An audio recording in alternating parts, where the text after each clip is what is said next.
going on, YouTube? So, I am in my beautiful, quiet hometown, Carson, California. Not really my hometown, like I wasn't born here, but it's my life here. I just got here from a High Stat Summit, Jason Capital's event, and it was a spectacular freaking time. And then it got me thinking, like, I will make a video about the main things that I learned from that event. But in this video, I want to talk about going to events in general, because not a lot of people do that.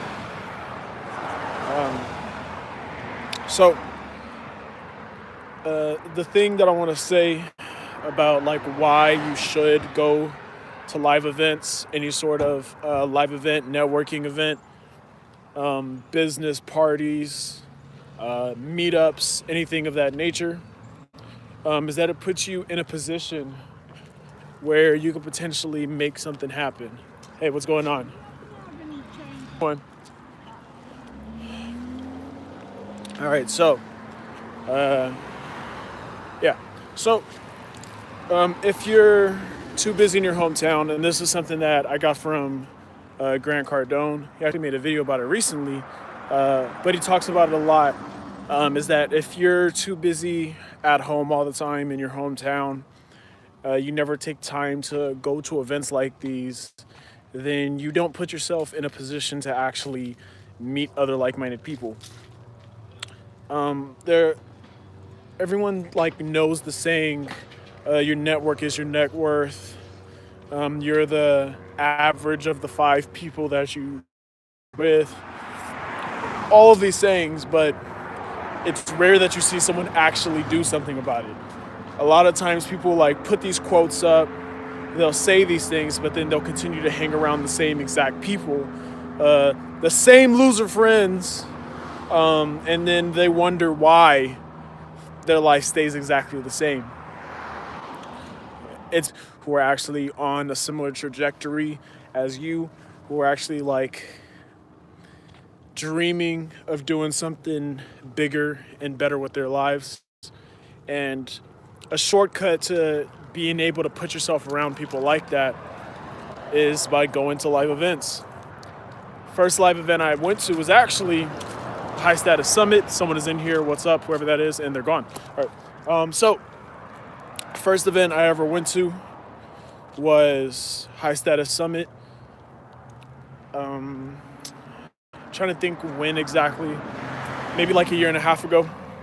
Yeah, about a year and a half ago. And literally everything changed after that event. I met a very good friend, like one of my best friends, like in my life now. Met him at that event.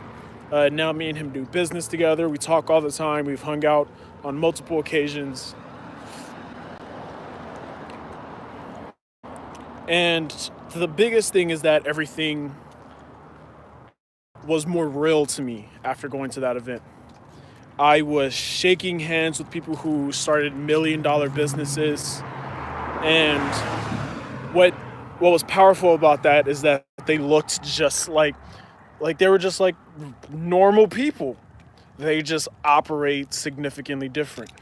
They think different. They move different. They have different habits than other people. They have different aspirations. They have different types of goals, different values. Everything about them is different. And I got to see that firsthand. That is not something that I was able to see in this town. As beautiful as it is in this city, I do love it here. I love how quiet it is, how quaint, how empty it is. So I'm able to just walk up and down the street and I feel like I'm just like I own this city. As much as I do love that, there's no room for growth. No one else in this city is thinking like me. I left. I am now looked at as the person that made it. If you live in a city where if you have any sort of progress in your life and then you become the pinnacle, that means you were probably in the wrong city and you should move immediately. And if that is not an option, next best thing is to just go to a live event, man. put yourself in a position where you have the capability to meet those people. It can be more real. You can make those relationships. Even if you're introverted, just put yourself in that position. I'm personally an introvert. I am so like, my friends who you'll see on this channel soon enough, well, depending on when you actually watch this, but a couple of business partners and friends, I call them the Akrush brothers. They literally clown me for how like socially awkward I can be sometimes, because I'm just a little socially awkward at times. I prefer to like be reserved and like just be chilling by myself. But even knowing that, I still put myself in those situations and still talk to people. I may not maneuver as fast, like Splash Man, like just kills it in those situations. He's able to meet anyone and everyone. I have other friends who do very good things like that. Me, I'm more of like a sniper. I just like pick a person and just like have a conversation with them, open up, try my best, basically. But even if that sounds daunting, just go. Go, be an experience, and there's a pretty big chance that someone will see you and see that you're shy and introduce themselves to you, and then you are put in a good position to make something happen. But at the end of the day, you to go there and actually make something happen, because if you don't go, there's no chance of meeting anyone that is on that level in such a short, like it's a cheat code basically to being able to meet some high quality people. So I'll leave it at that. I am at the store now. Thanks for watching. Like, comment.